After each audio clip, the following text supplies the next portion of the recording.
Jyoti Gupta, I am your biology teacher. हम लोग sexual reproduction in flowering plants के बारे में पढ़ रहे हैं और हम लोगों ने लास्ट क्लास में स्टेमन्स के बारे में देखा था, एंथर्स के बारे में देखा था और यहाँ पे हम लोगों ने यहाँ तक क्रॉप ब्रीडिंग प्रोग्राम तक यहाँ तक हो चुका था। आज हम लोग को पढ़ना है फीमेल गैमेटोफाइट यानी कि पिस्टिल, मेगास्पोरेंजियम जिसे हम लोग ओव्यूल कहते हैं, एंड एम्ब्रियो सैक के बारे में। तो मैं थोड़ा रिकॉल करा देती हूँ कि हम लोगों ने पढ़ा था कि जो मेल रिप्रोडक्टिव पार्ट होता है या जो मेल रिप्रोडक्टिव ऑर्गन होता है वो हम लोगों ने देखा था स्टेमन्स के बारे में। एंड स्टेमन्स में दो पार्ट हम लोगों ने देखा था, एक होता है एंथर और एक होता है फिलामेंट। इसके बारे में हम लोगों ने देख लिया था। नेक्स्ट हम लोगों ने फीमेल रिप्रोडक्टिव पार्ट के बारे में थोड़ा सा देखा था। फीमेल रिप्रोडक्टिव पार्ट के बारे में थोड़ा सा देखा था, जिसे हम लोग गाइनोशियम कहते हैं, गाइनोशियम। और गाइनोशियम की जो यूनिट होती है वो क्या कहलाती है, कार्पल या फिर क्या कहलाती है, पिस्टिल। तो इसी स्ट्रक्चर के बारे में आज हम लोग देखेंगे। तो यहाँ पे लिखा है the gynoecium represent the female reproductive part of the flower. तो जो गाइनोशियम होती है वो फीमेल रिप्रोडक्टिव, जो फ्लावर की फीमेल रिप्रोडक्टिव पार्ट होती है। गाइनोशियम की बात करें तो अगर गाइनोशियम के अंदर सिंगल मतलब सिर्फ एक पिस्टिल है तो उसे क्या बोलेंगे, मोनोकार्पिलरी। याद रखिएगा, ओनली वन पिस्टिल है तो क्या बोलेंगे उसे, मोनोकार्पिलरी। और अगर एक से ज़्यादा पिस्टिल है तो उसे क्या बोलते हैं, मल्टी कार्पिलरी। एंड उसके बाद क्या है कि when there are more than one the pistil में बी, अगर एक से ज़्यादा पिस्टिल है मतलब मल्टी कार्पिलरी कंडीशंस है तो इसमें क्या क्या हो सकते हैं। अगर पिस्टिल एक साथ फ्यूज्ड है, मतलब बहुत सारे पिस्टिल हैं लेकिन ये एक साथ फ्यूज्ड है तो इसे क्या बोलते हैं, सिन। सिन का मतलब होता है फ्यूज्ड, सिन का मतलब क्या होगा, फ्यूज्ड। और मे बी अगर फ्री है मतलब बहुत सारे कंडीशंस तो मल्टी कार्पिलरी है, बट यहाँ पे पिस्टिल जो है वो फ्यूज नहीं है, फ्री है, तो इन्हें क्या बोला जाता है, एपोकार्पस कंडीशंस। उसके बाद है कि हर एक पिस्टिल के पास, इच पिस्टिल हैज़ 3 पार्ट। तो हर एक पिस्टिल के पास कितने पार्ट होते हैं, 3 पार्ट्स। पहला वाला जो होता है जिसे बोलते हैं स्टिग्मा, नेक्स्ट वाला जो होता है बीच वाला उसे बोलते हैं स्टाइल, एंड लास्ट वाला जो होता है उसे बोलते हैं ओवरी। स्टिग्मा क्या करता है, तो स्टिग्मा जो होता है, stigma serve as a landing platform for pollen grain. तो ये क्या करता है, स्टिग्मा जो होती है ये पॉलन ग्रेन के लिए लैंडिंग प्लेटफॉर्म का कार्य करता है। इसका मतलब क्या हुआ कि जैसे मान लीजिए ये स्टिग्मा है, ठीक है, और ये है स्टाइल, और नीचे इस तरीके से ओवरी गई है। और मान लीजिए यहाँ पे एक स्टेमन है, इस तरीके से स्ट्रक्चर स्टेमन है। अब स्टेमन में ये पॉलन ग्रेन होते हैं और ये पॉलन ग्रेन जो होती है ये एंथर से निकल के, जो कि एंथर के अंदर पॉलन ग्रेन पाता है, ये स्टिग्मा पे जाके लैंड कर रहा है। तो ये स्टिग्मा क्या हो जाएगा, इसे क्या बोला जा रहा है, स्टिग्मा। तो स्टिग्मा किसका काम करेगा, तो स्टिग्मा काम करेगा landing platform for pollen grain, landing platform for pollen grain. उसके बाद लिखा है यहाँ पे कि द स्टाइल की बात हो रही है नेक्स्ट पार्ट की। ये वाला पोर्शन स्टिग्मा है, देखिए दूसरे कलर से हम लोग बनाते हैं। ये वाला पोर्शन स्टिग्मा है, ये वाला पोर्शन जो है ये स्टाइल है, और ये लास्ट वाला जो पोर्शन है इसे बोलते हैं ओवरी। तो स्टाइल की बात करें तो स्टाइल देखिए एलोंगेटेड सिलेंडर पार्ट होता है बीनीथ द स्टिग्मा। तो स्टिग्मा के क्या पाया जा रहा है, नीचे पाया जा रहा है। And the basal bulge part, यानी बल्ज मतलब उभरा हुआ जैसा स्ट्रक्चर, ये देखिए उभरा हुआ स्ट्रक्चर आपको दिख रहा है, इसे पिस्टिल का कौन सा पार्ट बोलते हैं, तो ओवरी बोलते हैं। एंड ओवरी के अंदर inside the ovary is the ovarian cavity called locules. तो ये है आपका क्या, ओवरी, इस तरीके से आपका ये ओवरी है। ओवरी के अंदर इस तरीके से लक्यूल्स पाए जाते हैं, जिसे क्या बोला जाता है, जिसे बोलते हैं हम लोग ओवेरियन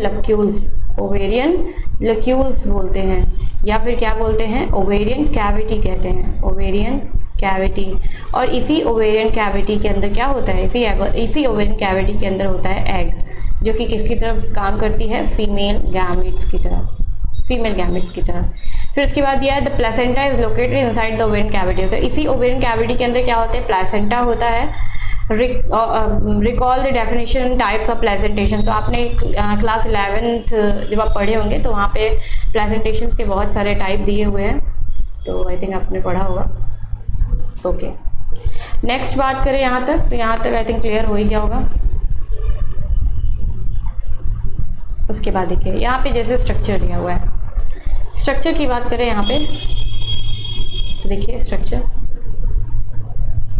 ये देखिए यहाँ पे ये आपको जो पूरा स्ट्रक्चर दिया गया है ना, ये एक पिस्टल का स्ट्रक्चर आपको दिया गया है, पिस्टल का, ठीक है। तो पिस्टल के 3 पार्ट्स होते हैं, कौन कौन से? एक होता है स्टिग्मा, एक होता है स्टाइल, और एक होता है ओवरी, ठीक है।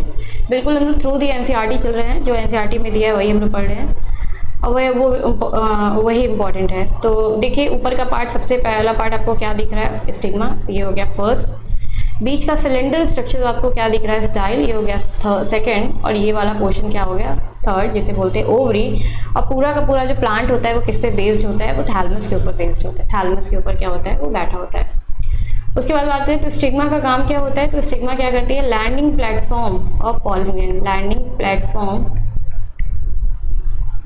For pollen grain.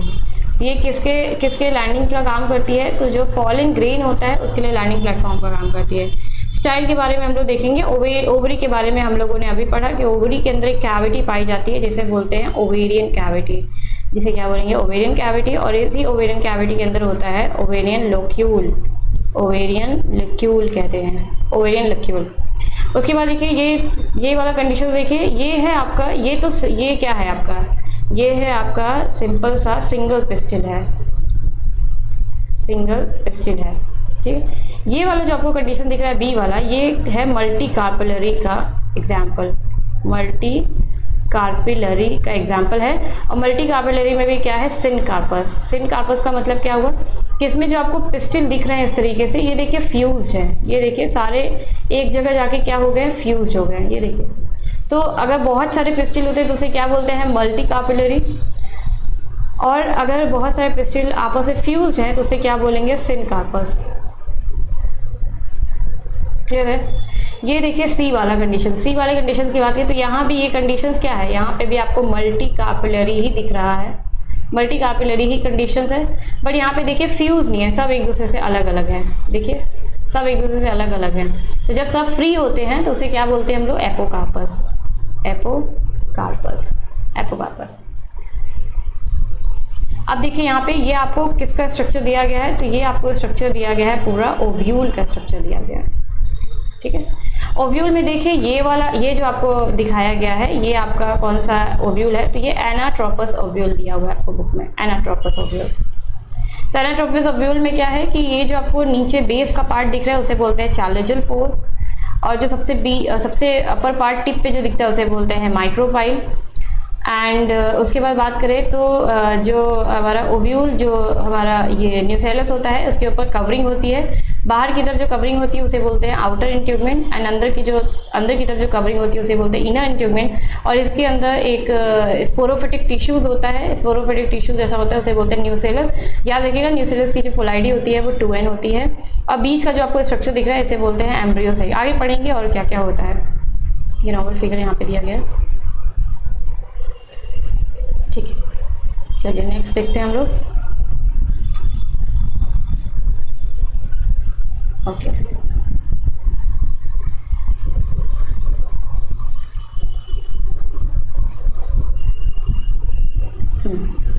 उसके बाद देखिए यहाँ से अच्छा कुछ दिया हुआ है यहाँ पे कि जो नंबर ऑफ ओव्यूल्स होते हैं ओवरी के अंदर वो एक भी हो सकते हैं, एक से ज़्यादा भी हो सकते हैं। अगर एक हुआ तो किस में पाया जा सकता है? वीट में पाया जा सकता है, पैडी में पाया जा सकता है, मैंगो में पाया जा सकता है। अगर बहुत सारे ओव्यूल हैं तो उसमें पपाया में पाया जा सकता है, वाटरमेलन में पाया जा सकता है और ऑर्चिड्स में पाया जाता है, ठीक है। फिर यहाँ पे दिया है द मेगा स्पोरेंजियम। ओव्यूल का और क्या नाम होता है? तो ओव्यूल का एक और नाम होता है जिसे बोलते हैं हम लोग मेगा स्पोरेंजियम। अब हम लोग देखते हैं मेगा स्पोरेंजियम क्या है। तो यहाँ पे देखिए लिखा हुआ है कि the ovule is a small structure attach to the placenta. जैसे मान लो मैं ये यहाँ पे एक स्ट्रक्चर बना उस तरीके से, और ये आपका इस तरीके से स्ट्रक्चर है, ठीक है। तो ये वाला पोर्शन क्या है? इसे बोलते हैं हम लोग प्लेसेंटा, गॉट इट। ये क्या होता है? प्लेसेंटा। और यहाँ पे देखिए लिखा है the ovule is a small structure attach to the placenta. तो ये जो ओव्यूल, ये पूरा क्या है? ओव्यूल है। तो ओव्यूल प्लेसेंटा से जिस स्ट्रक्चर से जुड़ा होता है, ओव्यूल जो होता है प्लेसेंटा से जिस स्ट्रक्चर से जुड़ा होता है, उसे हम लोग क्या बोलते हैं? तो उसे हम लोग बोलते हैं फ्यूनिकल। क्या बोलेंगे? फ्यूनिकल। फिर उसके बाद लिखा है the body of the ovule fuse with funicle is region is called. अब जो ये बॉडी, ओव्यूल की जो बॉडी है, अब ये फ्यूनिकल से देखिए जुड़ी हुई है, तो यहाँ पे ये बीच वाला स्ट्रक्चर क्या कहलाएगा? हाइलम। क्लियर है? उसके बाद लिखा है hilum represent the junction between ovule and funicle. तो ओव्यूल, ये ओव्यूल और फ्यूनिकल के बीच का जो जंक्शन होता है उसी को क्या बोलते हैं हम लोग? उसी को बोलते हैं हम लोग हाइलम। उसके बाद देखिए यहाँ पे लिखा है कि ईच ओव्यूल हैज़ 1 और 2 प्रोटेक्टिव एनवलप। तो यही जो आपको ओव्यूल दिख रहा है ना इस तरीके से, कि आपको ओव्यूल जो दिख रहा है, इसी के ऊपर क्या होते हैं? कुछ प्रोटेक्टिव लेयर पाए जाते हैं। जैसे अगर बाहर की तरफ, अच्छा, उस प्रोटेक्टिव लेयर को क्या बोलते हैं? तो उस प्रोटेक्टिव लेयर को बोलते हैं इंट्यूबमेंट्स। इंट्यूबमेंट्स। तो अगर बाहर वाला होगा तो उसे क्या बोलेंगे? आउटर इंट्यूबमेंट्स। आउटर इंट्यूबमेंट्स जो कि क्या करेगा? ओव्यूल को प्रोटेक्ट करेगा बाहरी इन्वायरमेंट से। और अगर अंदर की साइड हुआ तो उसे क्या बोलेंगे? इनर इंट्यूबमेंट्स। इनर इंट्यूबमेंट्स। तो वही चीज़ लिखा है यहाँ पे कि ईच ओव्यूल हैज़ 1 और 2 प्रोटेक्टिव एनवलप्स कॉल्ड इंट्यूबमेंट्स।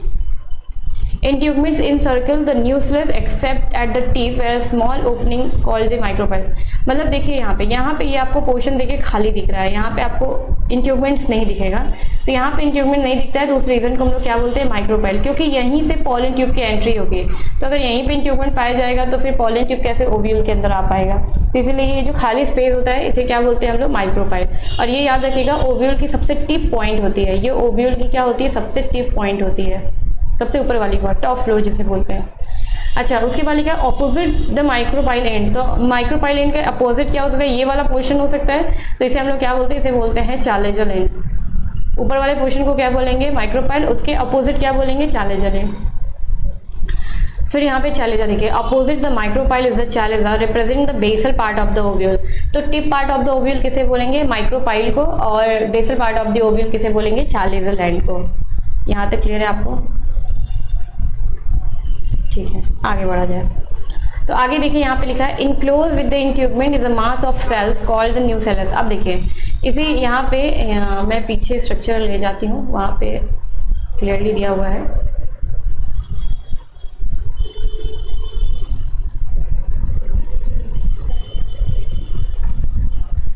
ये देखिए यहाँ पे देखिए लिखा है ना, ये देखिए न्यूसेलस, ये क्या है? तो ये मास ऑफ द सेल्स है, mass of the cells. Mass of the cells है, इसे क्या बोलते हैं? न्यूसेलस। तो इसे क्या बोलेंगे हम लोग? न्यूसेलस। ठीक है। और ये देखिए यहाँ पे, ये देखिए ये हाइलम दिया गया। हाइलम क्या है? तो बॉडी ऑफ ओव्यूल। क्या लिखेंगे? Junction between body of ovule and funicle. तो body of ovule and funicle के बीच का जो जंक्शन होता है उसे क्या बोलते हैं? हाइलम। और फ्यूनिकल क्या होता है? तो फ्यूनिकल जो होती है body of ovule attach with, क्या लिखेंगे? Body of ovule attached with the placenta. ठीक है, body of ovule attached with. और ये किससे जुड़ा होता है? तो ये स्टॉक बीच में पाई जाती है, उसी को क्या बोलते हैं? उस स्टॉक को क्या बोलते हैं? फ्यूनिकल। देखिए जो सबसे टिप वाला पोर्शन होता है ओव्यूल का उसे बोलते हैं माइक्रोपाइल। और इसके ऑपोजिट देखिए ये लिखा है आपको चैलेजल पोल। और ये देखिए ओव्यूल के बाहर की तरफ जो लेयर, मतलब बाहर की तरफ जो इंट्यूबमेंट्स होती है उसे बोलते हैं आउटर इंट्यूबमेंट। और अंदर की तरफ जो इंट्यूबमेंट्स होती है उसे बोलते हैं इनर इंट्यूबमेंट्स। और अंदर की साइड में एक मास ऑफ सेल्स पाई जाती है जिसे बोलते हैं न्यूसेलस। और इसके अंदर पाई जाती है एक स्ट्रक्चर जिसे बोलते हैं एम्ब्रियो सैक। और इसी एम्ब्रियो सैक को आगे चल के हम लोग बोलते हैं female gametophyte. Female gametophyte. I think clear होगा यहाँ तक आपको। चलिए नेक्स्ट देखते हैं हम लोग।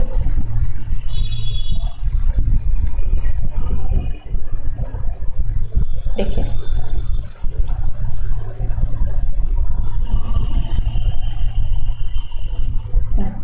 लिखा है ना, enclose with in the integuments is mass of cells called the nucellus. तो न्यूसेलस की पोलैरिटी याद रखिएगा 2n होती है। Cells of the nucellar have abundant reserve food material, तो उसके पास बहुत ज़्यादा फूड मटेरियल जो होती है वो रिजर्व होती है। Located in the nucellus the embryo sac और फीमेल गैमेटोफाइट, तो ये देखिए मैंने बोला ना हम लोग एम्ब्रियो सेक को क्या कैसे बिहेव करते हैं, एज अ फीमेल गैमेटोफाइट। उसके बाद देखिए अब क्या होता है, यहाँ पे एक प्रोसेस आता है जिसे बोलते हैं मेगास्पोरोजेनेसिस। तो मेगास्पोरोजेनेसिस का मतलब क्या होता है, मेगास्पोरोजेनेसिस का सिंपल सा मतलब होता है formation of megaspore, formation of megaspore, formation of megaspore. देखिए the process of the formation of megaspore from the megaspore mother cells is called megasporogenesis. तो होता क्या है कि जो मेगास्पोर होती है, मेगास्पोर का फॉर्मेशन कैसे होता है, तो मेगास्पोर का फॉर्मेशन देखिए megaspore mother cell, megaspore mother cell जो होती है ये मियोसिस करके, मियोसिस डिवीज़न के द्वारा बनाती है मेगास्पोर, मेगास्पोर। और ये मेगास्पोर मदर सेल्स होती क्या है, तो हम लोगों ने ओव्यूल देखा ना, तो ओव्यूल क्या होता है कि डिफरेंशिएट हो जाता है। ओव्यूल जो होता है, ओव्यूल जो होता है वो डिफरेंशिएट हो जाता है, डिफरेंशिएट हो जाता है। ये देखिए लिखा है ना, ovule generally differentiate single megaspore mother cells in micropyle region. तो ये जो आपको माइक्रोपाइल रीजन के साइड में ये आपका ओव्यूल हो गया, तो ये वाला जो माइक्रोपाइल रीजन है, यहाँ पे माइक्रोपाइल रीजन है, तो यहाँ पे ओव्यूल की जो सेल होती है वो क्या हो जाती है, डिफरेंशिएट हो जाती है। डिफरेंशिएट होकर क्या बना लेगी, एमएमसी। एमएमसी का मतलब क्या हुआ, megaspore mother cells, megaspore mother cell, megaspore mother cells. ये देखा कि ovule generally differentiate a single megaspore mother cells in the micropyle region. Clear होता है आपको। नेक्स्ट देखते हैं आगे।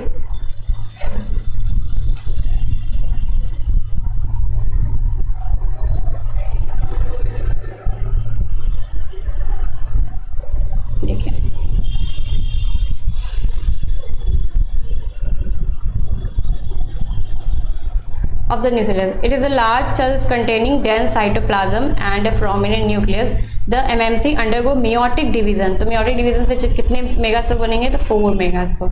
तो देखिए आपको क्या याद रखना है कि ये है यहाँ पे, अगर मैं बनाऊँ यहाँ पे कुछ, तो ये है आपका ओव्यूल। ओव्यूल की जो सिंगल सेल होती है, single cell at the micropyle region, at the micropyle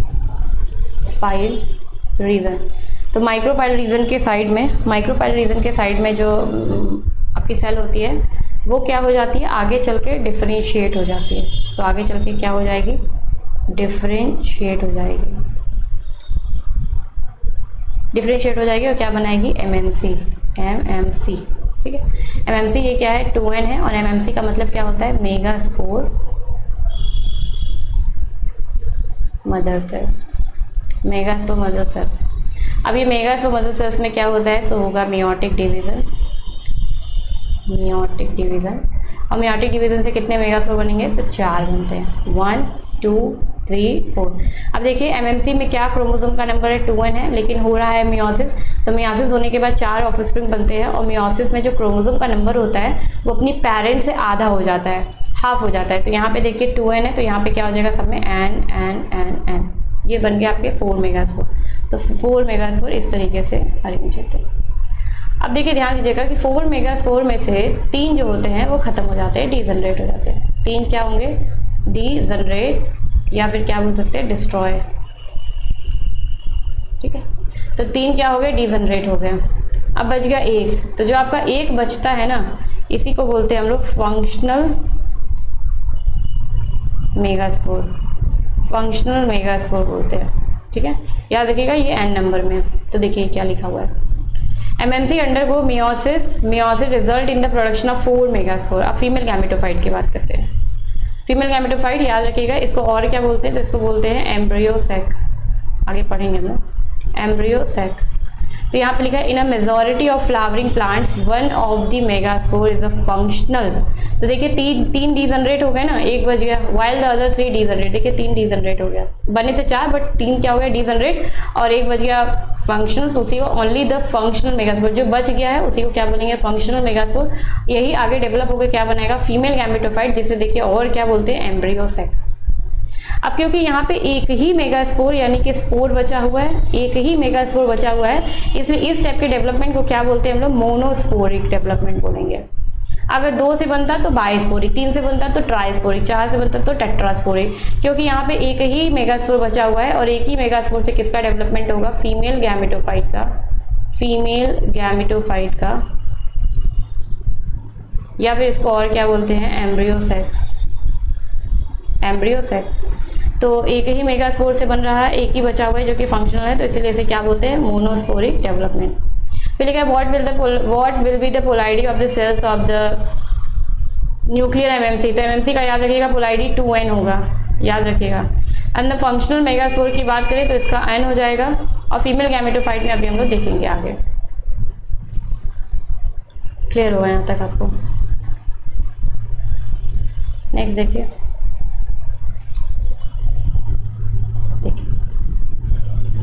okay उसके बाद देखिए यहाँ पे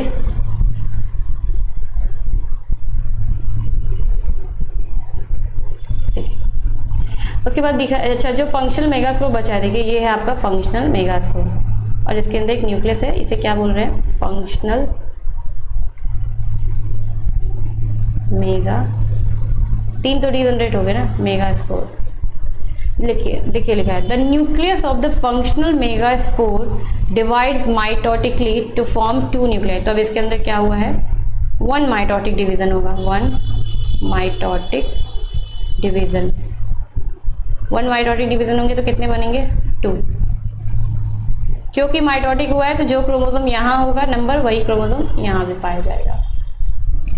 क्लियर है? फिर उसके बाद लिखा है to more sequential mitotic nuclear division result in the formation of 4 nucleate and later 8 nucleate stage of the embryo sac। देखिए हो क्या रहा है यहाँ पे कि ये है आपका एक स्ट्रक्चर, इसके अंदर क्या हुआ कि ये था आपका एक मेगास्पोर का न्यूक्लियस जिसे एन बोल रहे थे। ठीक, ये क्या हुआ? 2 में डिवाइड हुआ तो एक बना, मतलब एक बार माइटोटिक डिवीजन हुआ तो यहाँ पे 2 बने। ठीक है, अब 2 बने तो ये दोनों चले गए अपोजिट पोल पे, तो आपका ये एक पोल कहलाएगा और आपका ये पोल कहलाएगा। तो एक इधर की साइड गया और एक इधर की साइड गया, 2 न्यूक्लियस है तो दोनों न्यूक्लियस अपोजिट पोल पे चले गए। देखिए अगर अपोजिट पोल पे गए तो एक यहाँ आ गया और एक यहाँ आ गया। अब क्या हुआ कि इसमें फिर से एक माइटोटिक डिवीजन हुआ, तो देखिए सेकंड माइटोटिक डिवीजन हुआ है, सेकंड माइटोटिक डिवीजन हुआ तो 2 और बनेंगे, बन गया 2। यहाँ भी बनेंगे तो यहाँ भी कितने? 2 बनेंगे। क्लियर है? समझ में आया? 2 यहाँ बन गए, 2 यहाँ बन गए। अब क्या होगा कि दोनों में फिर से एक बार माइटोटिक डिवीजन, तो यहाँ पे एक माइटोटिक डिवीजन इस तरीके से, यहाँ पे सब में क्या हो जाएगा? Mitotic division. तो देखेंगे तो 4 बनेंगे, 4 बनेंगे, मतलब 8, टोटल 8, एक ऊपर 4 और नीचे 4। कैसे बने देखिए फिर से मैं आपको समझा देती हूँ।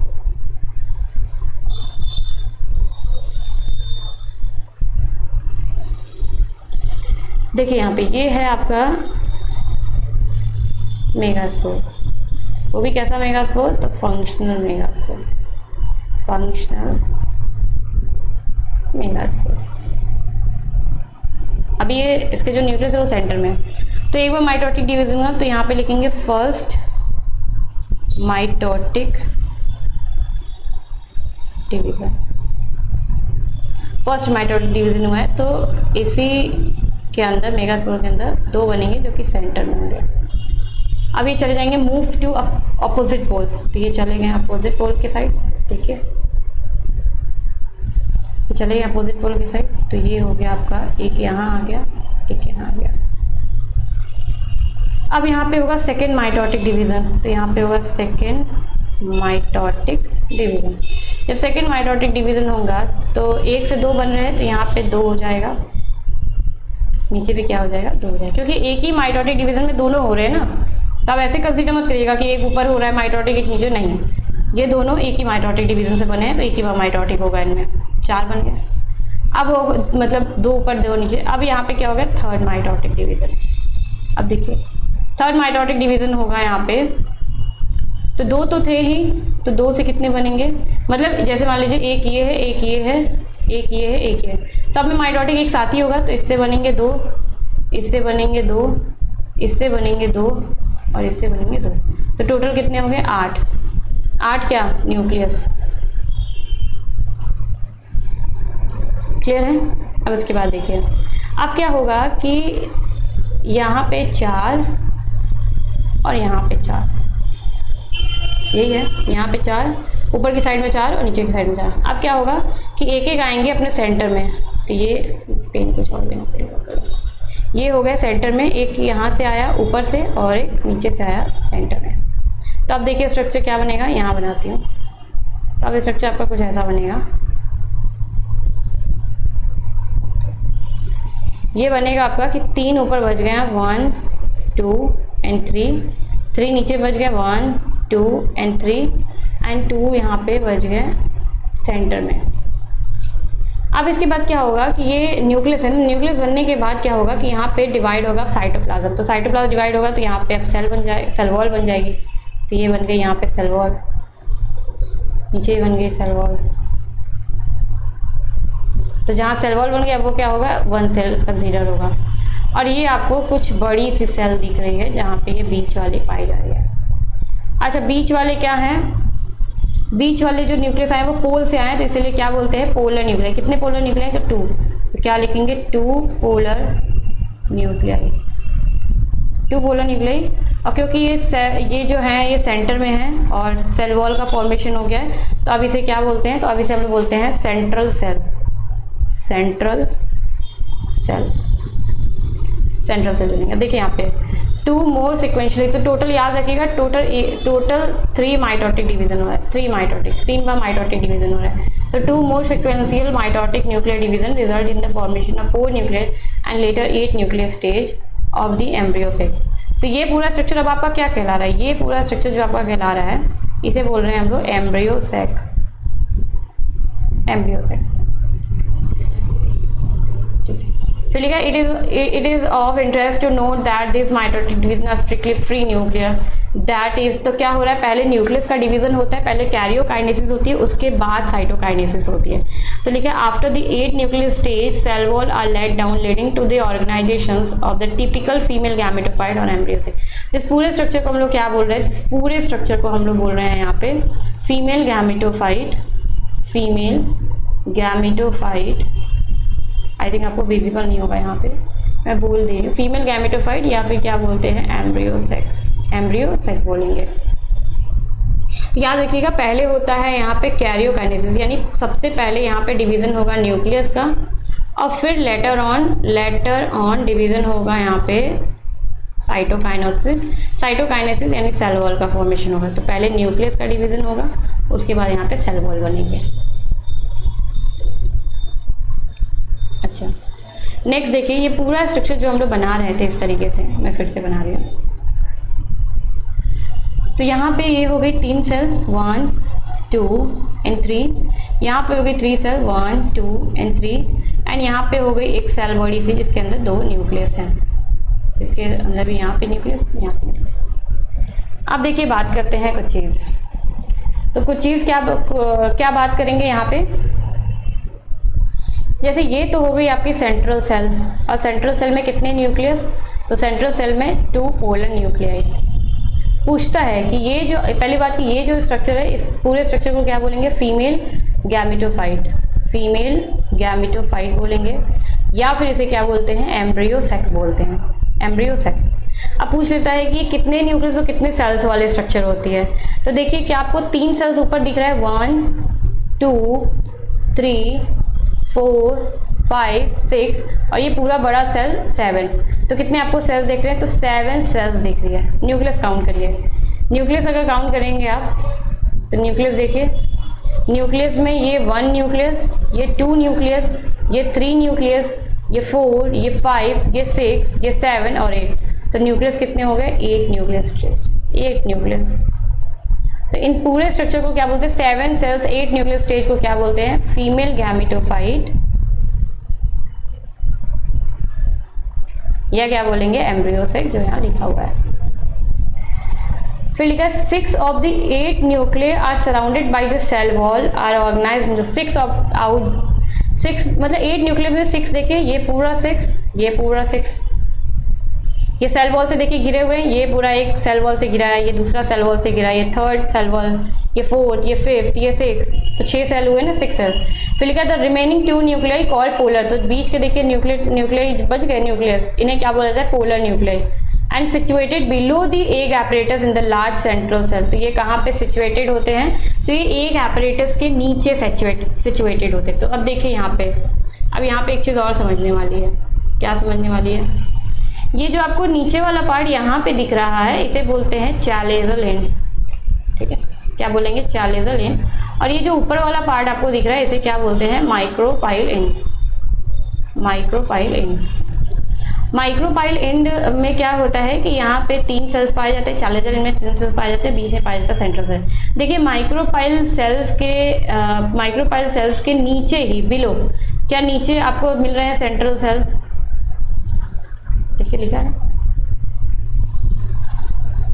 Call polar nuclei are situated below the egg apparatus. अब देखिए दूसरा स्ट्रक्चर बनाएंगे,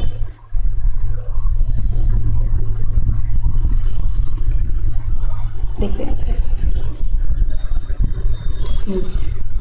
ये हो गया स्ट्रक्चर एम्ब्रियो सेक का।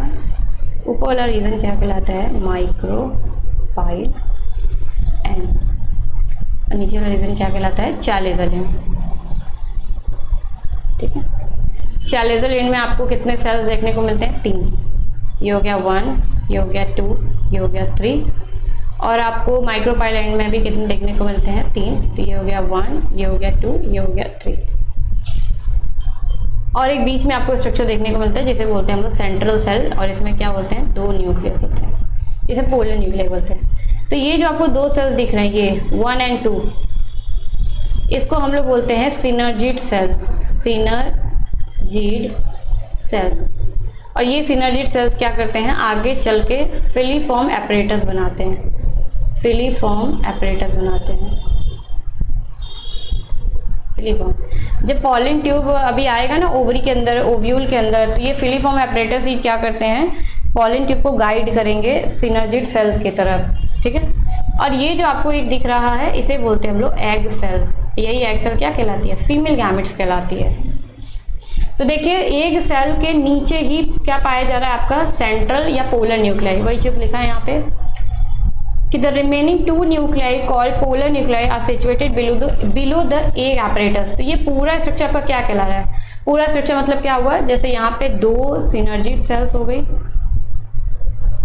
2 सिनर्जिड सेल्स हो गई और प्लस 1 एग सेल हो गई। इस पूरे स्ट्रक्चर को हम लोग क्या बोल रहे हैं, इस पूरे स्ट्रक्चर को बोल रहे हैं एग एपरेटस, एग एपरेटस, ये हो गया। अब नीचे वाली सेल्स देखिए, नीचे वाली सेल्स, तीनों सेल्स को हम लोग क्या बोलते हैं मिलके, इनको बोलते हैं एंटीपोडल सेल्स, जो कि कहाँ होती है, चैलेजल एंड पे होती है, एंटीपोडल सेल्स। तो लिखा है यहाँ पे, this is the characteristic distribution of the cells with in the embryo, 3 cells are group together at the micropyle and constitute the egg apparatus. देखिए यहाँ पे 3 सेल्स आपस में जुड़ के क्या बना रहे हैं, एक सेल, एग एपरेटस, जिसमें से 2 सिनर्जिड्स हैं और एक सेल है।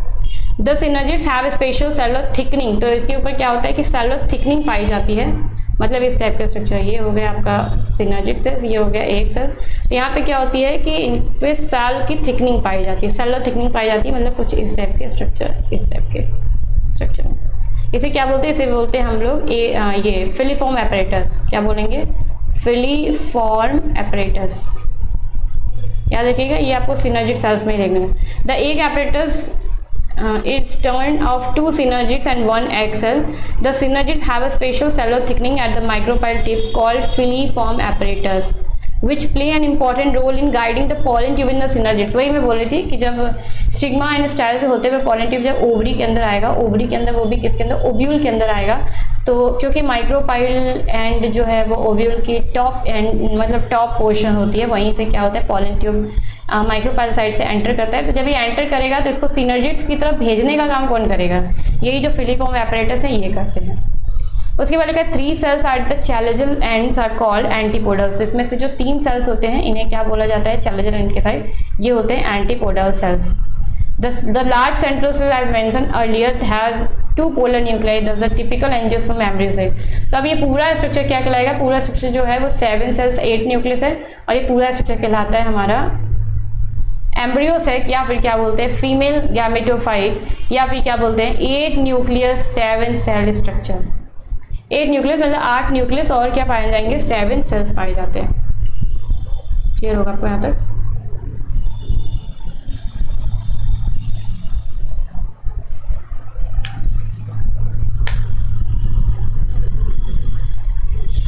अब आते हैं हम लोग पॉलिनेशन पे। पॉलिनेशन देखिए,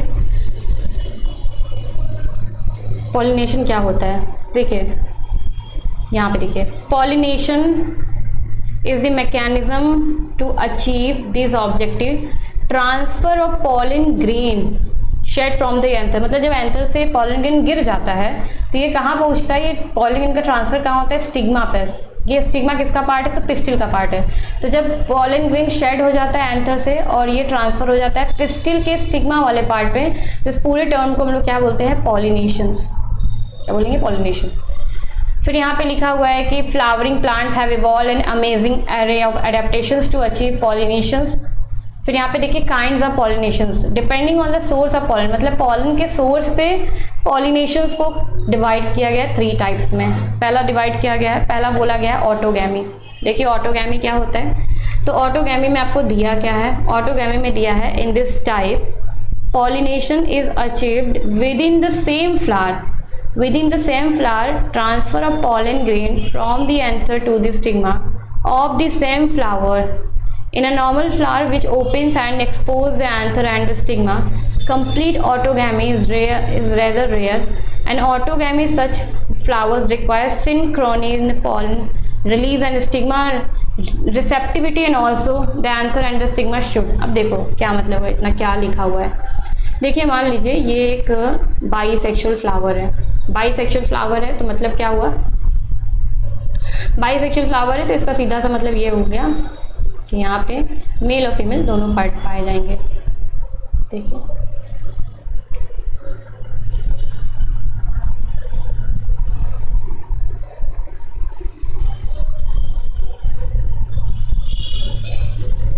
ठीक है, ये हो गया फीमेल वाली पार्ट, और यहीं पे कहीं लगा होगा एंथर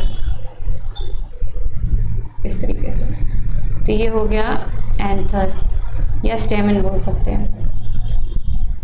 अब इसी एक फ्लावर की बात करें यहाँ पे, तो इसके 3 पार्ट होते हैं, तो देखेंगे आप तो कुछ आपको स्टिग्मा दिखेगा, स्टाइल दिखेगा, और ये ओवरी आपको दिखेगी। ये हो गया स्टिग्मा, ये हो गया स्टाइल, और ये हो गया ओवरी। अब क्या होता है, ऑटोगैमी का मतलब खुद में खुद का ही पॉलिनेशन होना। तो यहाँ पे देखिए ये एक ऐसा फ्लावर है, तो याद रखिएगा बाईसेक्सुअल फ्लावर है, बाईसेक्सुअल फ्लावर है,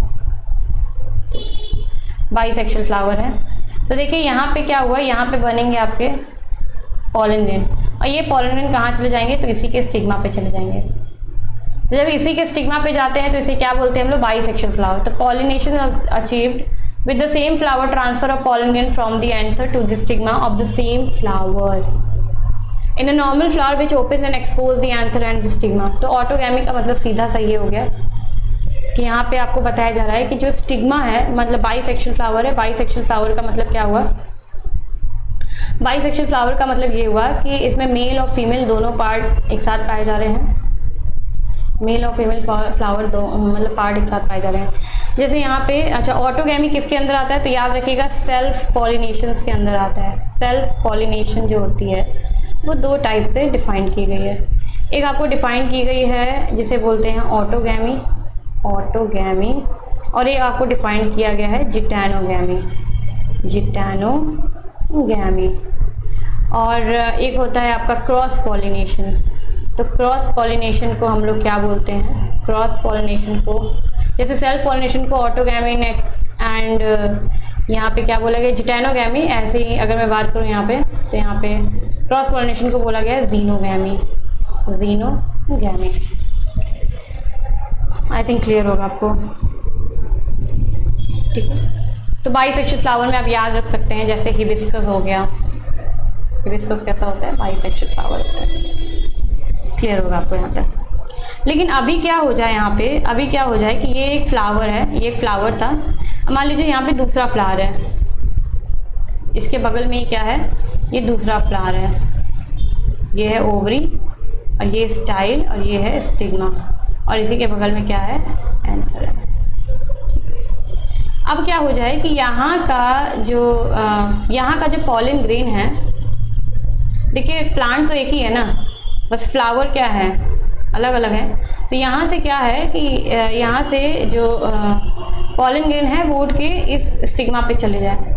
तो इस टाइप के पॉलिनेशन को क्या बोलेंगे, इस टाइप के पॉलिनेशन को बोलते हैं, हम लोग बोलते हैं जिटैनोगैमी। इस टाइप के पॉलिनेशन को क्या बोलेंगे, जिटैनोगैमी। व्हाट, क्लियर है यहाँ तक, समझ में आया। लेकिन अगर मान लीजिए यहाँ दूसरा फ्लावर है, इस तरीके से दूसरा फ्लावर है, यहाँ पे ये ओवरी है और यहाँ पे ये स्टाइल है और यहाँ पे ये स्टिग्मा है और ये है आपका एंथर, इस तरीके से। तो यहाँ पे क्या हो रहा है कि यहाँ का अगर पॉलन ग्रेन, यहाँ का पॉलन ग्रेन उठ के दूसरे प्लांट के फ्लावर पे जाए, दूसरे प्लांट के फ्लावर के स्टिग्मा पे जाए, तो इस टाइप के पॉलिनेशन को क्या बोलते हैं, क्रॉस पॉलिनेशन। क्रॉस पॉलिनेशन, और क्रॉस पॉलिनेशन के अंदर भी क्या बोलेंगे, क्रॉस पॉलिनेशन के अंदर हम लोग बोलेंगे जीनोगैमी। क्या बोलेंगे, जीनोगैमी।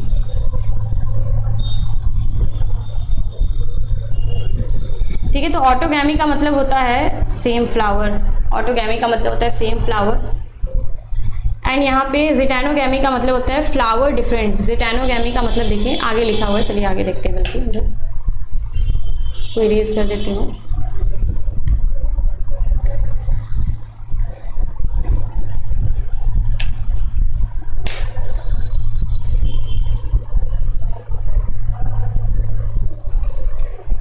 देखिए जिटैनोगैमी, देखिए जिटैनोगैमी में क्या लिखा हुआ है, जिटैनोगैमी में लिखा है transfer of pollen grains from the anther to the stigma of anther another flower of the same plant although geitonogamy is a functionally cross pollination involving a pollinating agent. Generally it is similar to autogamy since the pollen grain come from the same plant. इसका मतलब क्या हुआ, देखिए जिटैनोगैमी का मतलब ये होता है कि जो फ्लावर होते हैं वो तो डिफरेंट होने चाहिए। फ्लावर क्या होता है, डिफरेंट होने चाहिए, बट प्लांट सेम होना चाहिए। मतलब एक ही रूट्स होनी चाहिए जिससे दोनों फ्लावर निकले। मतलब जैसे ये मान लीजिए यहाँ पे ये सॉइल के ऊपर वाला पार्ट है, यहाँ पे ये इसके रूट्स होंगी। तो देखिए यहाँ पे एक ही रूट से जो पूरी फैली हुई है इस तरीके से ना, और यहाँ से ये वाला भी फ्लावर इस तरीके से, ये वाला भी फ्लावर इस तरीके से निकल रहा है, और यहाँ पे ये एंथर है, और दूसरा फ्लावर भी इस तरीके से इसी रूट से निकल रहा है। तो क्या प्लांट तो सेम ही होगा ना, बट फ्लावर अलग है, ये पहला फ्लावर है, ये दूसरा फ्लावर है। तो इस टाइप की पॉलिनेशन को क्या बोलते हैं हम लोग, जिटैनोगैमी। क्लियर होगा आप लोगों को यहाँ तक। ऑटोगैमी का मतलब होता है सेम फ्लावर, ऑटोगैमी का मतलब होगा सेम फ्लावर।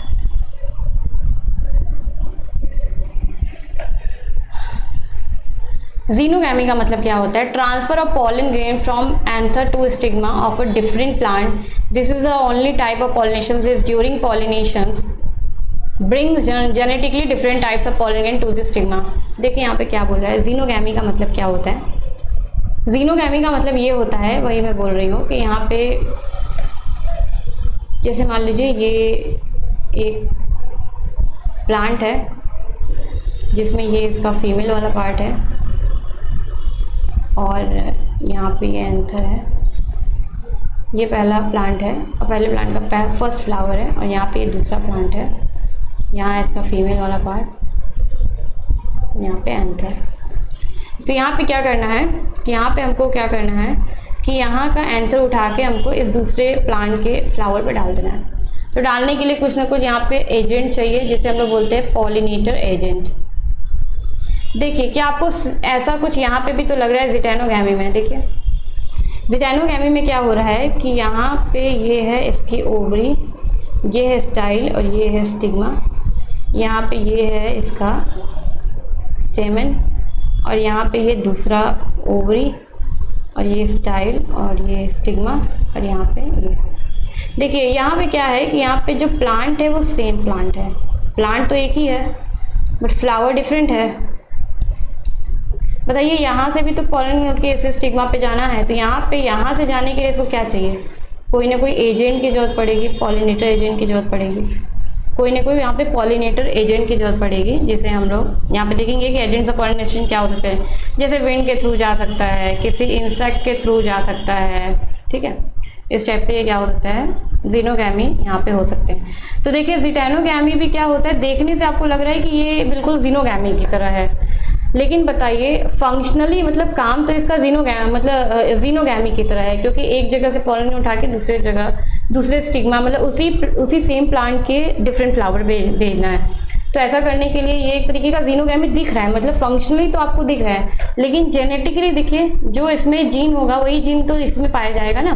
तो जेनेटिकली तो यहाँ पे सिमिलर है, बट यहाँ पे फंक्शनली क्या है, ये फंक्शनली जो होते हैं वो जीनोगैमी की तरह काम कर रहे हैं, वही चीज़ लिखा गया है। तो यहाँ पे देखिए जीनोगैमी की बात करें तो जीनोगैमी में जेनेटिकली आपको डिफरेंट देखने को मिलता है। उसके बाद अगर बात की जाए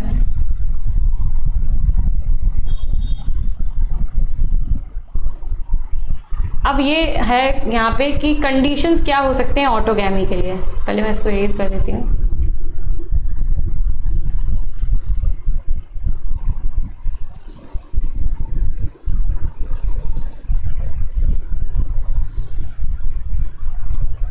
कंडीशंस ऑफ ऑटोगैमी,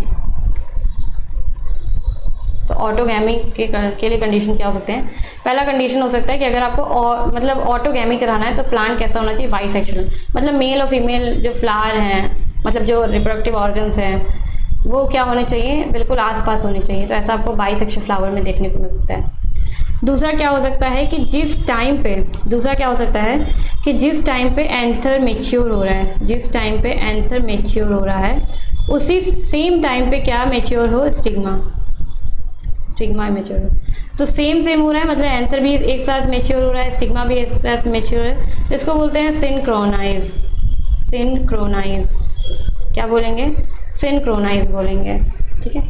नेक्स्ट क्या हो सकता है कि थर्ड क्या हो सकता है, इसमें जो ऑटोगैमी है ये ओपन फ्लावर में भी हो सकता है एंड क्लोज फ्लावर में भी। अब ये ओपन और क्लोज क्या है देखते हैं। ओपन में भी हो सकता है और क्लोज फ्लावर में भी हो सकता है। याद रखिएगा यहाँ पे सेक्सुअल रिप्रोडक्शन होता है तो जीन वेरिएशंस तो देखने को मिलेगा ही आपको। पॉलिनेशंस की वजह से आपको क्या देखने को मिलेगा, जीन वेरिएशंस तो आपको देखने को मिलेगा, बट बहुत लेस वेरिएशन आपको देखने को मिलेगा, बहुत कम देखने को मिलेगा, क्योंकि ऑटोगैमी हो रही है ना। मतलब जैसे मान लीजिए कि यहाँ पे ये प्लांट है, ए प्लांट का हम लोग क्या करा दे रहे हैं, सेल्फिंग करा दे रहे हैं, मतलब ऑटोगैमी करा दे रहे हैं। तो इसका जिन इसी में ट्रांसफर हो जा रहा है, कुछ नया देखने को मिल नहीं रहा है। फिर इसका जिन आगे की तरफ ट्रांसफर, फिर इसी मतलब सेम जिन क्या हो रहे हैं आगे तक चलते जा रहे हैं। अच्छा, जब इस टाइप से होता है ना तो यहाँ पे एक चीज़ बढ़ने लगती है जिसे बोलते हैं होमोजाइगोसिटी बढ़ने लगती है। सुना होगा आप लोगों ने। होमोजाइगोसिटी बढ़ने की वजह से मतलब एक ही कैरेक्टर बार बार हर जनरेशन में ट्रांसफर हो रहा है, कुछ नया आपको देखने को नहीं मिल रहा है, तो इसको क्या बोलते हैं, होमोजाइगोसिटी देखने को मिलता है। और इस टाइप से एक डिप्रेशन कॉज होता है जिसे बोलते हैं इनब्रीडिंग डिप्रेशन बोलते हैं। देखेंगे आगे इनब्रीडिंग डिप्रेशन क्या होते हैं। तो ये है आपको ऑटोगैमी के लिए कंडीशंस। क्या क्या कंडीशंस है, तो कंडीशन ये है कि बाइसेक्सुअल फ्लावर होनी चाहिए, एंथर और स्टिग्मा की जो मेच्योरिटी होती है वो सिंक्रोनाइज होनी चाहिए, मतलब साथ मेच्योर हुए, तभी तो वो पॉलिनेशन कर पाएंगे ना। मतलब अगर ऐसा हो जाए कि एंथर का मेच्योर का टाइम कुछ और है, स्टिग्मा का मेच्योर का टाइम कुछ और है, तो एंथर जब मेच्योर हो जाएगा, स्टिग्मा मेच्योर नहीं हुई है, वो जाएगा तब भी पॉलिनेशन नहीं होगा। तो ये सिंक्रोनाइज मैनर में होना चाहिए। नेक्स्ट क्या है कि ओपन एंड क्लोज दोनों फ्लावर में ऑटोगैमी हो सकती है। नेक्स्ट देखते हैं कि कंडीशन क्या हो सकता है क्रॉस पॉलिनेशन के लिए। क्रॉस पॉलिनेशन के लिए कंडीशन क्या हो सकता है, तो क्रॉस पॉलिनेशन के लिए कंडीशन ये हो सकता है कि प्लांट जो है वो बाइसेक्सुअल हो। पहला कंडीशन क्या हो सकता है कि प्लांट जो हो वो बाइसेक्सुअल हो। दूसरा कंडीशन ये हो सकता है कि इसमें पॉलिनेटर की रिक्वायर्ड होती है, यहाँ पे कोई ना कोई पॉलन को ले जाने वाला होना चाहिए। ऑटोगैमी है तो ऑटोगैमी कोई दिक्कत ही नहीं है, बगल में बैठे हुए हैं तो पॉलन एक दूसरे के ऊपर क्या हो जाएगा, गिर जाएगा। ऐसा होगा ना कि बहुत तेज हवा चले और एक ही उसी स्टिग्मा के ऊपर, उसी फ्लावर का स्टिग्मा जो है जिस फ्लावर से एंथर डेवलप हुआ है उसी फ्लावर पे गिर जाए, तो ये तो ऑटोगैमी बहुत सही है, मतलब हो जाएगा, इसमें कोई डिफिकल्ट नहीं होगा। नेक्स्ट क्या है कि यहाँ पे याद रखना है आपको क्रॉस पॉलिनेशन के लिए कि बाइसेक्सुअल फ्लावर होना चाहिए, पॉलिनेटर रिक्वायर्ड होना चाहिए। ये फंक्शनली तो अगर मैं बात करूँ यहाँ पे। तो फंक्शनली यहाँ पे जो होते हैं it is functionally xenogamy, it is functionally xenogamy. ये देखिए इट इज़ फंक्शन जीनोगैमी, ये सॉरी ये आपको बताया जा रहा है जीनोगैमी के लिए कंडीशन, ऑटो मतलब एक जिटेनोगैमी के लिए, सॉरी ये आपको कंडीशन बताया जा रहा है जिटेनोगैमी के लिए, याद रखिएगा ये आपको कंडीशन बताया जा रहा है जिटेनोगैमी के लिए। तो जिटेनोगैमी क्या है, एक तरीके का देखा जाए तो ऑटोगैमी ही है, बट पूरी तरीके से ऑटोगैमी मतलब उसमें ऑटोगैमी पॉलिनेटर की रिक्वायरमेंट नहीं होती, जबकि यहाँ पे पॉलिनेटर की रिक्वायरमेंट होती है। तो क्या है, बाइसेक्सुअल फ्लावर होने चाहिए, ठीक है। अगर जिटेनोगैमी यानी ऑटोगैमी ही कराना है तो बाइसेक्सुअल फ्लावर होने चाहिए। पॉलिनेटर रिक्वायर्ड होने चाहिए क्योंकि थोड़े दूर दूर फ्लावर होते हैं, मतलब एक ही प्लांट के अंदर है, सेम प्लांट है बट फ्लावर दूर दूर है। तो एक फ्लावर से एक फ्लावर का जो एंथर है वो दूसरे फ्लावर के स्टिग्मा पे जा रहा है, तो उसके जाने के लिए कुछ ना कुछ इसको पॉलिनेटर की जरूरत पड़ती है। नेक्स्ट क्या है कि फंक्शनली आपको देखने को मिल रहा है कि जीनोगैमी में भी तो ऐसा होता था। जीनोगैमी में क्या होता है, एक तरीके क्रॉस पॉलिनेशन है। जीनोगैमी में ये होता था कि एक प्लांट जो होती थी उसके फ्लावर का जो एंथर वाला पार्ट होता था वहाँ से स्टेमन, वहाँ से पॉलन ग्रेन जाता था और दूसरे प्लांट के फ्लावर के स्टिग्मा पे जाके गिर जाता था। तो फंक्शनली तो ये जीनोगैमी है, बट ये सेम प्लांट है, मतलब एक ही प्लांट है, तो इसमें जो जीन आपको मिलेंगे वो सेम मिलेंगे, मतलब जेनेटिकली तो आपको सिमिलर मिलेंगे बट फंक्शनली आपको क्या मिलेंगे, ये जीनोगैमी मिलेंगे। आई थिंक यहाँ तक आपको क्लियर होगा। अब देख लिया जाए यहाँ पे कि जीनोगैमी के लिए क्या कंडीशन होनी चाहिए। तो जीनोगैमी के लिए देखिए, जीनोगैमी के लिए आपको जो कंडीशन देखने को मिलेगा, जीनोगैमी के लिए क्या है कि प्लांट जो होने चाहिए, प्लांट जो होता है वो डिफरेंट होना चाहिए, प्लांट जो होता है वो डिफरेंट होना चाहिए बट सेम स्पीशीज होनी चाहिए। प्लांट जो वो डिफरेंट बट सेम स्पीशीज होनी चाहिए, ठीक है, सेम स्पीशीज होनी चाहिए। दूसरा क्या है, यहाँ भी पॉलिनेटर की जरूरत पड़ती है, यहाँ भी क्या जरूरत पड़ेगी आपको, पॉलिनेटर रिक्वायर्ड पड़ेगी। और यहाँ पे क्योंकि यहाँ सेक्सुअल रिप्रोडक्शन हो रहा है और यहाँ पे डिफरेंट आप प्लांट जो है वो डिफरेंट है, तो डिफरेंट प्लांट का आप सेक्सुअल रिप्रोडक्शन कराएं तो यहाँ पे आपको मैक्सिमम वेरिएशन देखने को मिलेगा, मतलब ज़्यादा से ज़्यादा आपको वेरिएशन देखने को मिलेगा। ये कंडीशन किसके लिए है, तो ये कंडीशन है जीनोगैमी के लिए।